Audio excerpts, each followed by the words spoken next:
비절개 수술은 무조건 풀린다, 혹은 절개 수술은 무조건 안 풀린다, 이렇게 정해져 있지는 않아요.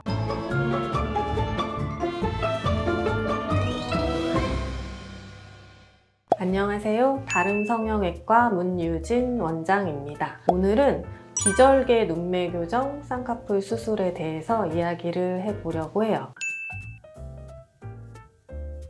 눈매 교정 수술이라는 거는 안검하수죠. 이제 눈 뜨는 힘이 약한 거 개선시키는, 이제 교정시키는 수술을 이제 눈매 교정 수술이라고 합니다. 이분처럼 약간 검은 동자가 가려져 있고 이마로 많이 쓰면서 눈을 뜨게 되죠. 이런 이제 안검하수가 있다고 얘기를 하는데, 이런 안검하수 있는 눈을 눈매 교정 수술을 통해서 이렇게 또렷하게 검은 동자가 확연하게 드러나도록 해주는, 눈 뜨는 힘을 강화시켜주는 수술을 눈매 교정 수술이라고 합니다. 근데 그 중에서도 절개 눈매 교정 수술, 비절개 눈매 교정 수술, 부분 절개 눈매 교정 수술, 이런 게 있는데, 절개 수술은 이런 식으로 칼로 사실 째는 거죠. 그럼 부분 절개는 의사마다 조금 방법은 다를 수도 있는데, 이렇게 세 군데 열기도 하고 가운데만 이렇게 열기도 하고 나머지는 이렇게 비절개로 한다거나 이런 식으로 수술을 하는 거를 이제 부분 절개 수술이라고 하고, 비절개 눈매 교정 수술은 정말 비절개예요. 그럼 아예 칼을 대지 않느냐? 그럼 그렇지는 않고 실이 들어갈 자리만 들어가요. 이런 식으로 실이 들어갈 수 있는 자리만 칼로 살짝 절개가 들어가죠. 근데 이제 워낙 작기 때문에 꼬맬 필요도 없고 금방 아물어요. 며칠이면 아물기 때문에 비절개 눈매 교정 수술이라고 합니다. 가장 쉽게 말씀드리면, 우리가 매몰로 수술한다, 매몰법 많이 들어보셨잖아요. 눈매 교정 수술을 매몰로 한다, 이렇게 생각하시면 될 것 같습니다.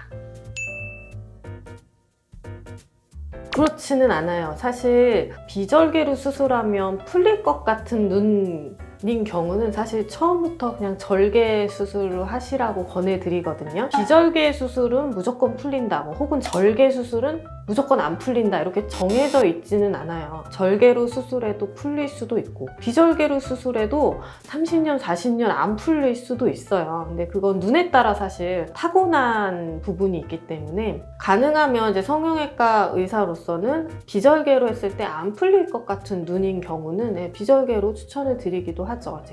근데 이제 예를 들어서 눈두덩이가 너무 피부가 두껍거나 지방량이 많다거나 안검하수가 중등도 이상으로 많이 심하다거나 아니면 짝눈이 심하다거나 이런저런 이유로 비절개가 적합하지 않겠다 싶으면 사실 절개로 추천을 드리고요. 그렇지 않은 경우에는 비절개도 충분히 가능합니다. 가장 큰 장점은 사실 이것도 수술이잖아요. 그래서 수술 받는 입장에서는 무섭죠. 뭔가 칼을 대서 내 얼굴이 변한다는 게. 하지만 비절개는 수술치고는 정말 간단해요, 상대적으로. 수술 시간도 짧고요. 눈을 감았을 때 흉터도 없고, 이제 절개를 하지 않았기 때문에 붓기도 별로 없어요. 절개법으로 사실 쌍꺼풀 수술을 했다 한다면 아무래도 이제 초반 붓기가 있죠. 하지만 비절개 수술은 수술하고 한 2, 3일 조금 붓기가 살짝 있다가 한 1, 2주면 완전히 빠져요. 한 달 정도면 수술한 티가 거의 안 날 정도로 그만큼 붓기가 빨리 빠집니다. 그래서 수술이지만 시술 같은 느낌의, 그게 아주 큰 장점이라고 생각합니다. 일단은 피부가 얇은 게 좋아요. 두꺼운 피부보다는 피부가 얇고 지방도 별로 없고, 안검하수가 있더라도 심하지 않은 경증의 안검하수가 있는 눈, 그리고 눈 뜨는 힘도 양안이 좀 비슷한 경우, 피부 처짐이나 이런 것도 좀 없는 경우, 그런 경우 같은 경우는 비절개 수술에 아주 좋은 인디케이션이라고 볼 수 있습니다. 방금 전에 말씀드린 비절개로 가능한 경우 눈의 완전 반대 개념이겠죠. 중등도 이상의 안검하수가 있다든지 지방도 많고 짝눈 눈매 교정이 필요한 경우라든지 혹은 피부도 두툼한데 많이 처져 있어요. 그런 경우는 처음부터 비절개보다는 절개 수술이 더 맞는 눈이라고 할 수 있겠습니다. 사실 뭐 비절개 수술 자체의 부작용이라기보다는 눈매 교정 수술의 부작용? 부작용이라고 얘기하기는 좀 그렇지만 눈매 교정한 것 때문에 생길 수 있는 증상들이 있거든요. 물론 비절개로 그 눈매 교정을 해도 여기엔 해당이 돼요. 대부분은 이제 수술하고 한 2, 3일째까지 많이 부어있을 때 생기는 증상이기는 해요. 조금 눈 안쪽 깊숙한 곳에서 눈이 땡기는 느낌, 혹은 뭐 눈물이 좀 난다거나 조금 시야가 흐릿하고 초점이 좀 덜 맞는다거나 뭐 이런 증상들이 있을 수 있고, 뭐 눈이 부신다거나 실이 이제 왔다 갔다 하면서 이제 눈매 교정을 하기 때문에 각막에 약간 스크래치라든지 이런 게 있을 수도 있어요. 근데 이제 보통 이런 증상들이나 부작용들은 대부분 정말 결막이나 각막이 부으면서 생기는 거거든요. 그래서 일주일, 뭐 오래 봤자 한 2주 안에 대부분 증상들이 좋아지기 때문에 뭐 크게 걱정하실 거는 없으실 것 같고, 또 그 외에 우리가 눈매 교정을 하게 되면 만약에 뭐 짝눈이다 그러면 이쪽을 많이 당기고 이쪽 조금 당기고 이러면서 어쨌든 눈을 떠서 맞춰 놓게 돼요. 근데 요거는 절개든 비절개든 둘 다 해당되는 얘기기는 한데, 한 일주일이나 조금 붓기가 빠지고 나서 눈 뜨는 힘을 다시 재평가를 해요. 그때 좀 붓기가 빠지고 나서 눈 뜨는 힘이 비슷하다 뭐 그러면 그냥 붓기만 빠지면 되는 거고, 혹시 초반에라도 약간 눈 뜨는 힘이 붓기를 빠졌는데 좀 다르다 이런 경우는, 보통 절개 눈매 교정 같은 경우는 이제 수술한 지 일주일째, 거의 실밥 뽑을 때쯤 해서 바로 조기 재교정에 들어가요.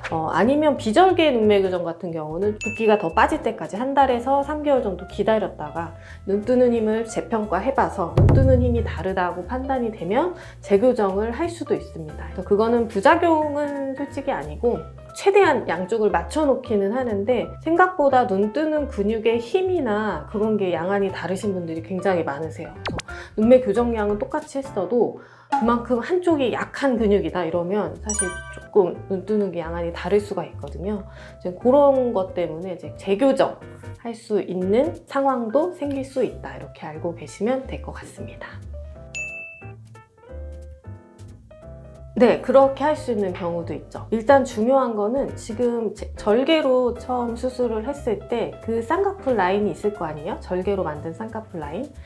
그 쌍꺼풀 라인에 변화를 주지 않고 눈매 교정만 하는 경우는 당연히 비절개 눈매 교정 수술로 가능합니다. 근데 이제 그 상황에서 눈매 교정을 하게 되면 눈을 좀 더 또렷하게 뜨게 되기 때문에 라인 자체는 조금 더 얇아질 수는 있겠죠. 하지만 라인을 뭐 더 높인다거나 낮춘다거나 하는 건 아니기 때문에 비절개로 눈매 교정만 하는 경우 가능하고요. 다만 첫 수술을 절개로 했는데 풀렸던 분이 나는 재수술은 비절개로 하고 싶다고 오시는 분들이 굉장히 많으시거든요. 재수술은 대부분은 다시 절개로 하는 게 원칙이기는 해요. 방금 말씀드린 눈매 교정량만 조절하는 경우가 아닌 이상은 첫 번째 절개면 두 번째도 절개다. 하지만 절개 자체는 잘 됐어, 라인도 양쪽이 똑같아, 근데 조금 졸려 보이기만 해, 그런 경우, 혹은 라인이 조금 높은데 조금 얇아졌으면 좋겠는데 근데 양쪽은 라인이 똑같아 뭐 이러면 눈매 교정만으로도 라인이 조금 얇아지면서 또렷해 보일 수가 있기 때문에 무조건 괜찮은데 또 칼대고 하는 것보다는 가능하면 비절개로 해결할 수 있는 상황이면 네, 비절개로 재수술하는 게 맞습니다. 재수술 상담 많이 오시거든요. 제가 절개로 하자, 재수술을 그렇게 말씀드리는 경우도 있고, 가능하면 비절개로 할 수 있으니까 비절개로 하자 이렇게 말씀드리는 경우도 있는데, 그거는 워낙 케이스에 따라서 많이 다른 것 같아요. 중요한 거는 이렇다 저렇다 얘기를 듣는 것보다는 한번 상담을 오셔서 피부 처짐량이 얼마나 되는지, 눈 뜨는 힘이 어떤지, 양안이 비슷한지, 원래 라인이 어떤지 이런 것도 잘 본 다음에 같이 상의를 해 나가는 게 제일 중요할 것 같습니다. 그래서 저희 병원에 상담을 오시면 제가 잘 상담해 드릴 테니까요. 여기 강남역에 다른 성형외과 찾아오시면 되겠습니다. 오늘은 비절개 눈매 교정 수술에 대해서 얘기를 해봤는데요. 궁금한 점이 있으시면 댓글 달아주시고 도움이 되셨으면 구독, 좋아요 눌러주세요. 감사합니다.